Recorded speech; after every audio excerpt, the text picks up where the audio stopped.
दोस्तों, governor general Malhotra के हस्ताक्षर वाले 500 के नोट जारी होंगे।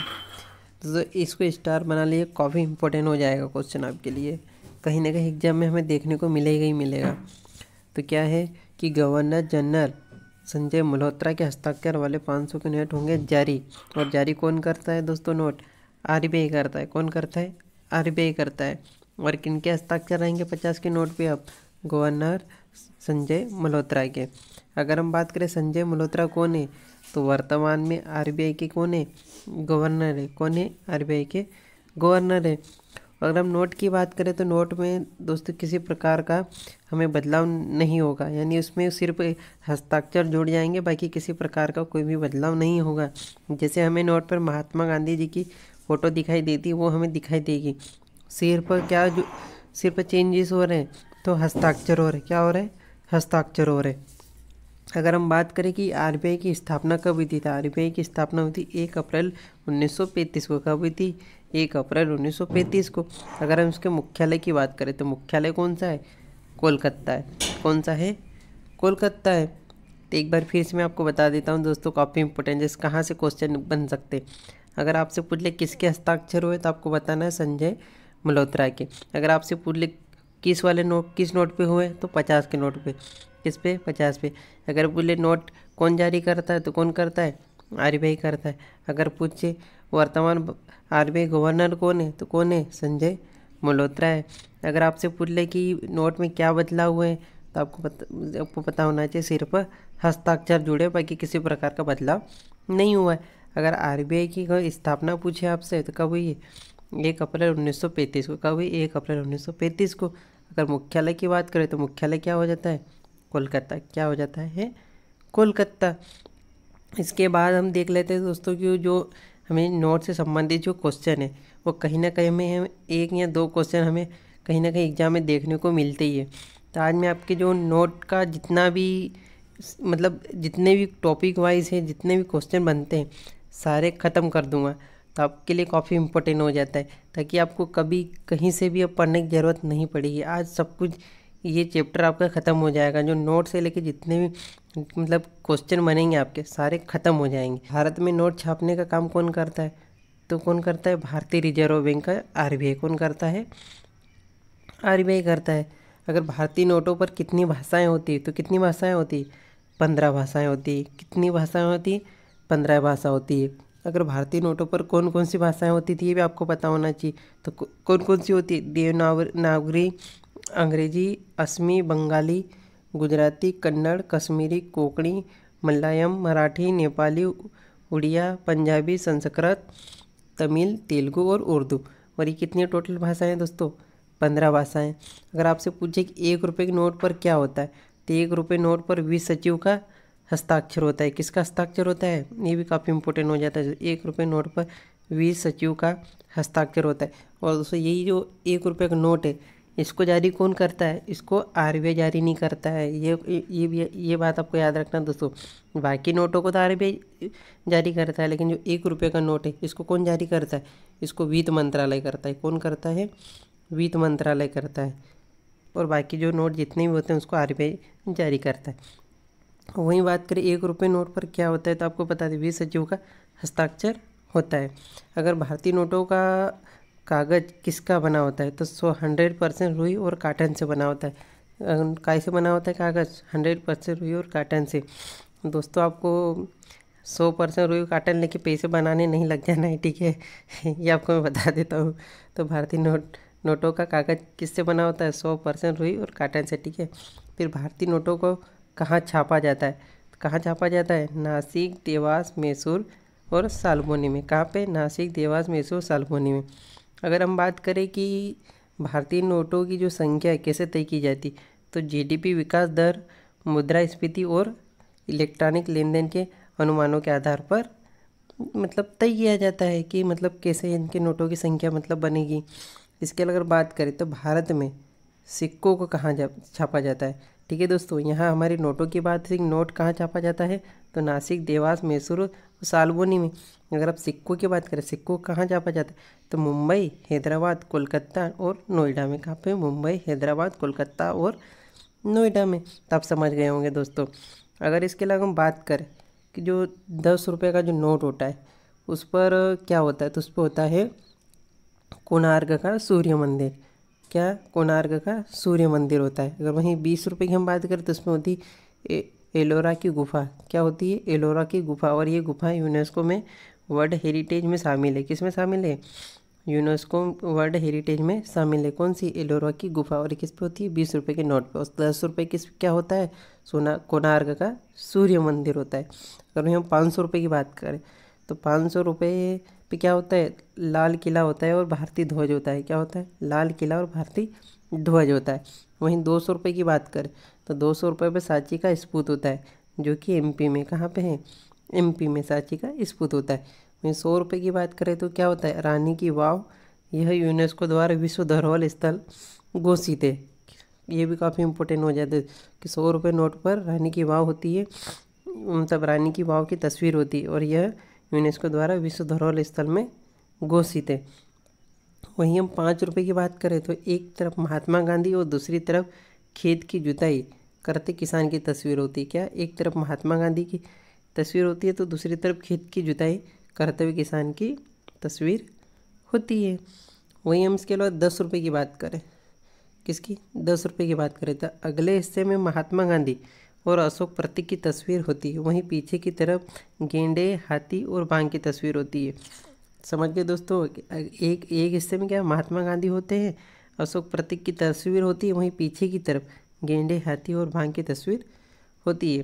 उम्मीद है आपका दोस्तों ये जो नोट वाला है वो आपका पूरा कंप्लीटली आपको समझ में आ गया होगा, जो काफ़ी इंपॉर्टेंट हो जाता है एग्जाम के नज़रिए से। वहीं इसके बाद ये जो मैं बता रहा हूँ दोस्तों ये भी काफ़ी इंपॉर्टेंट हो जाता है, इसको भी आप स्टार बना लीजिए कि संविधान के अनुच्छेद 356 के तहत मणिपुर में राष्ट्रपति शासन लागू। तो कहाँ पे लागू हुआ दोस्तों? ये मणिपुर में। क्या लागू हो गया? राष्ट्रपति शासन लागू हो गया। जो मणिपुर में मुख्यमंत्री कौन है? मुख्यमंत्री एन बीरेन सिंह के इस्तीफे के बाद राष्ट्रपति शासन लागू किया गया। जो मणिपुर के जो मुख्यमंत्री एन बीरेन सिंह, इन्होंने क्या है? इस्तीफा दे दिया है। तो वहाँ पे अब क्या हो गया है? राष्ट्रपति शासन लागू हो गया है। तो दोस्तों ये अनुच्छेद 356 के तहत राज्य में संवैधानिक तंत्र नाकाम होने पर राष्ट्रपति शासन लगाया जाता है। दोस्तों सबसे पहले आपको बता देता हूँ, जो आप सोच रहे होंगे 356 होता क्या है, ठीक है दोस्तों। 356 वो होता है जब केंद्र सरकार, कौन?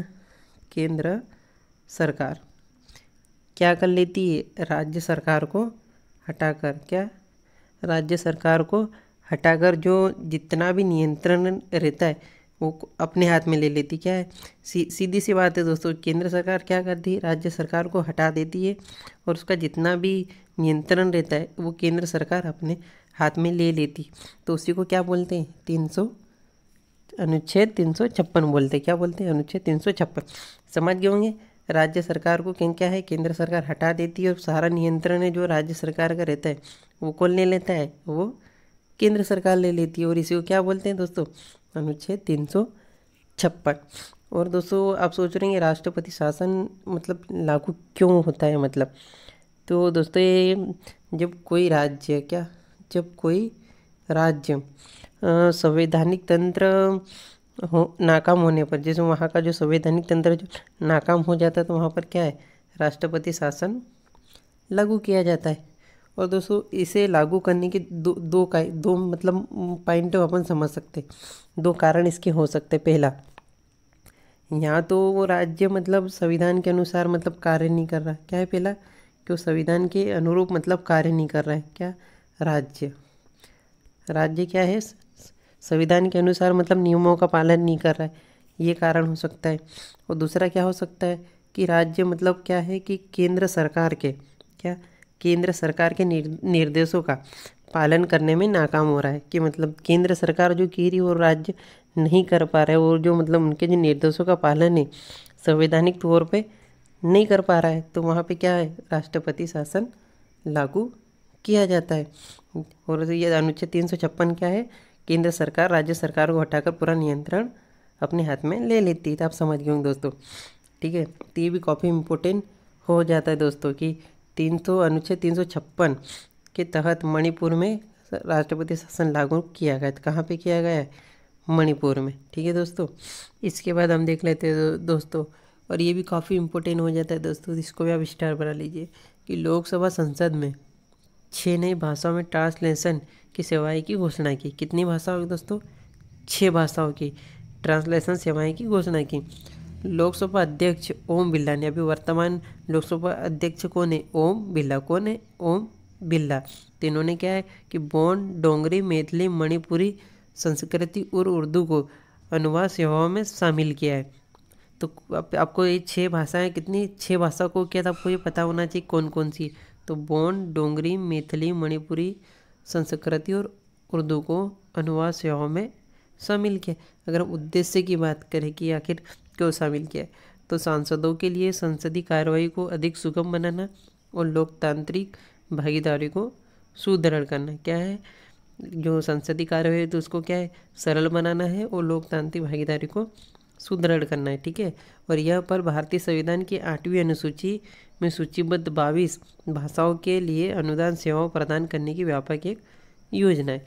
ठीक है। आप समझ गए कौन कौन कितनी भाषाओं को किया है? 6। कौन कौन सी? बोन, डोंगरी, मैथिली, मणिपुरी, संस्कृत और उर्दू को किया है। ठीक है। वो लोकसभा वर्तमान अध्यक्ष कौन है? ओम बिरला। तो आप समझ गए होंगे। इसके बाद हम देख लेते हैं विश्व रेडियो दिवस कब मनाया गया? 13 फरवरी को। कब मनाया गया विश्व रेडियो दिवस? तो 13 फरवरी को। अगर हम रेडियो तरंगों की आविष्कार की बात करें कि इसका आविष्कार किसने किया, तो गुग्लियमो मार्कोनी को रेडियो का जनक माना जाता है। किसको माना जाता है? गुग्लियमो मार्कोनी को रेडियो का जनक माना जाता है। वही हम खोज की बात करें तो खोज किसने की है? हेनरी हर्ज ने। किसने की रेडियो तरंगों की खोज? हेनरी हर्ज ने की। ठीक है। इसके अलावा हम देख लेते हैं अंतर्राष्ट्रीय डार्विन दिवस कब मनाया जाता है? 12 फरवरी को। कब मनाया जाता है? 12 फरवरी को। और ये चार्ल्स डार्विन कौन है? एक वैज्ञानिक है जिनके मतलब इनके लिए मतलब क्या है? डार्विन दिवस मनाया जाता है। और दोस्तों इन्होंने क्या है? विकासवाद, इवोल्यूशन और प्राकृतिक यानी प्राकृतिक चयन, नेचुरल सेक्शन का सिद्धांत दिया है। और ये काफ़ी इंपॉर्टेंट हो जाता है दोस्तों, कई एग्जाम में ये क्वेश्चन हमें देखने को मिलता है कि विकासवाद का सिद्धांत और प्राकृतिक चयन का सिद्धांत किसने दिया है? तो कौन ने? चार्ल्स डार्विन ने दिया है। किसने? चार्ल्स डार्विन ने दिया है। इसके बाद हम देख लेते हैं कि राष्ट्रीय उत्पक्ता दिवस 12 फरवरी को मनाया जाता है। कब मनाया जाता है? 12 फरवरी को। और 12 फरवरी को मैंने अभी एक वीडियो बनाया था इसके पहले, उसमें 12 फरवरी को क्या भी मनाया जाता है? गुरु रविदास जयंती भी। क्या है? गुरु रविदास जयंती भी 12 फरवरी को मनाई जाती है। तो राष्ट्रीय उत्पक्ता दिवस कब मनाया जाता है? 12 फरवरी को। और राष्ट्रीय उत्पादकता परिषद NPC 12 से 16 फरवरी तक। कब से? 12 से 16 फरवरी तक राष्ट्रीय उत्पादकता सप्ताह की शुरुआत का प्रतीक है। यानी ये 12 से 16 फरवरी तक क्या मनाते हैं? राष्ट्रीय उत्पादकता सप्ताह मनाती। ठीक है। कब से? 12 से 16 फरवरी तक। और इनका उद्देश्य क्या रहता है? उत्पादन बढ़ाना नहीं है बल्कि पर्यावरणीय स्थिरता, मानव संसाधन विकास और गुणवत्ता सुधार को भी बढ़ावा देना है। अगर 2025 की इनकी थीम की बात करें तो थीम क्या है? विचारों से प्रभाव तक। क्या है? विचारों से प्रभाव तक। तो कब मनाया जाता है? 12 फरवरी को राष्ट्रीय उत्पादकता दिवस ये मनाया जाता है। इसके बाद हम देख लेते कि हुरुन इंडिया ने डॉक्टर राज पी नारायण को 2024 वित्तीय समाधान नवाचार के लिए हुरुन उद्योग उपलब्धि पुरस्कार से सम्मानित किया है। किससे सम्मानित किया है? हुरुन उद्योग उपलब्धि पुरस्कार से सम्मानित किया है। और आप सोच रहे हैं वो ये होता क्या है? तो ये पुरस्कार हुरुन इंडिया द्वारा दिया जाता है। ठीक है। एक हुरुन इंडिया रहती है मतलब उसके द्वारा दिया जाता है। और ये भारत के सर्वाधिक सम्मानित उद्यमी व्यक्तियों को दिया जाता है जो उद्योग की मतलब जो उद्योग के क्षेत्र में क्या है, जो महत्वपूर्ण जो योगदान देते हैं, या यूँ कहें जो भारत की जो आर्थिक वो रहती है, क्या भारत की आर्थिक वृद्धि में योगदान देते, तो उनको ये दिया जाता है। तो हुरुन इंडिया ने किसको दिया है अवार्ड? ये डॉक्टर राज पी नारायण को दिया। और कौन सा अवार्ड दिया है? हुरुन उद्योग उपलब्धि पुरस्कार से सम्मानित किया है।